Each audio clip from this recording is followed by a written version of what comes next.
Have you ever heard the term pedal point in music and wondered what it meant? Let's have a look. A pedal point is a long sustained note, usually in the bass, over the top of which we can play lots of different notes and chords. It can be one long note or it can be the same note repeated lots of times, thus giving us the effect of a sustained note. Now, on an instrument like a piano or a guitar, as soon as we play a note, that note begins to decay. And this is where lots of repeated notes can be used as a pedal point. But on an instrument that can hold a note indefinitely, we just need to hold that note down for it to be a pedal point. Now, one such instrument is the organ, and it is from the organ and organ music that we get this term pedal point. A musician very much associated with the organ and who wrote lots of organ music is the Baroque composer Johann Sebastian Bach. Bach, therefore, would have been very much familiar with pedal points. So let's have a look at the introduction to one of his preludes from the Well-Tempered Clavier.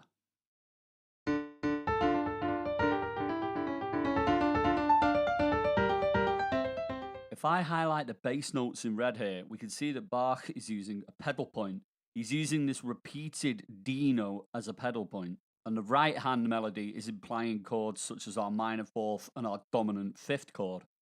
We don't only find pedal points in organ music or in classical music. Here is a pop song by Robbie Williams, and the intro to this song is a perfect example of a pedal point.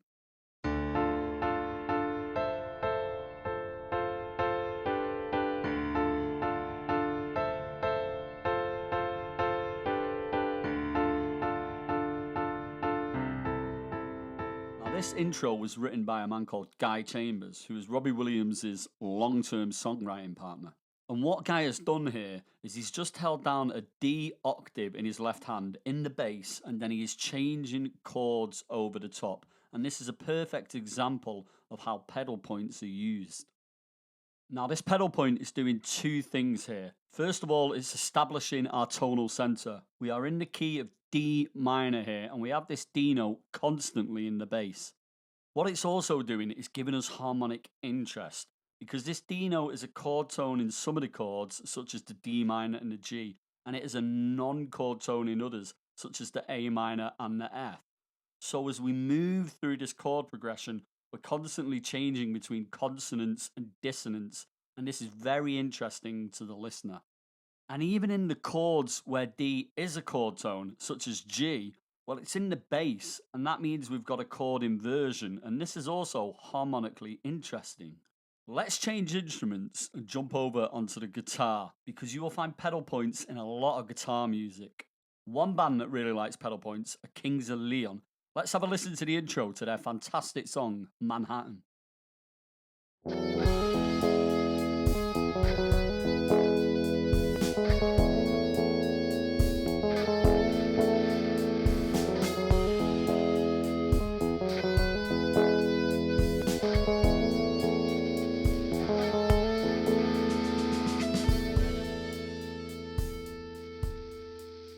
Again, we've got a pedal point here via the use of a repeated note.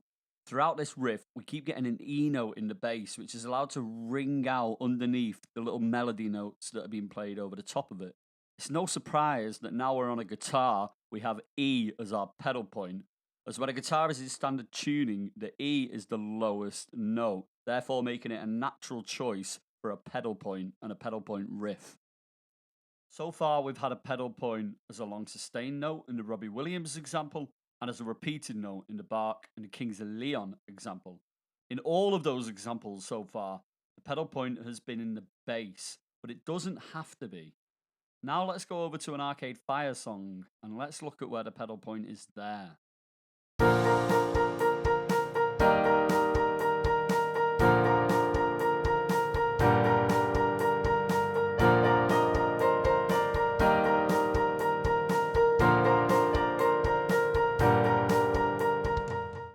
Here, the pedal point is not in the bass, rather it's at the top of the music. We have this repeated B flat that's being used as a pedal point. It's going over the top of the chords and the bass. It's an octave, and the higher note in that octave, the B flat, is even higher than the vocal melody. So what Arcade Fire are using here is what's known as an inverted pedal point. where the pedal point is at the top of the music as opposed to the normal bass. See, we have multiple types of pedal point.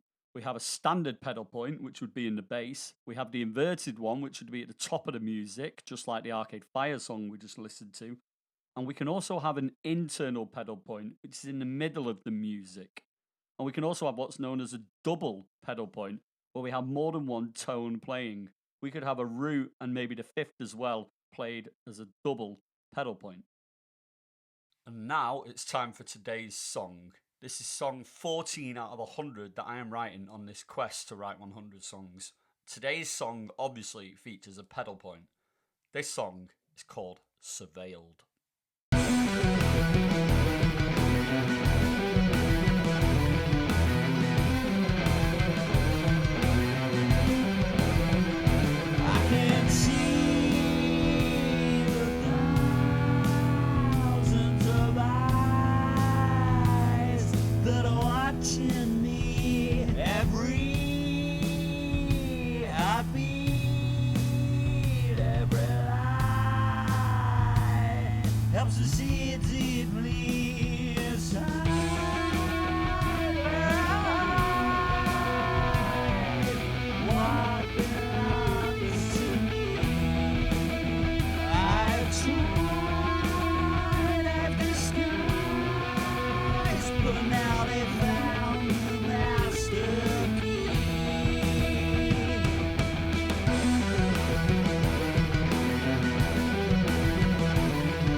I've tried falsified, yet they still find me. That I've vilified, and now they'll break and rebuild me.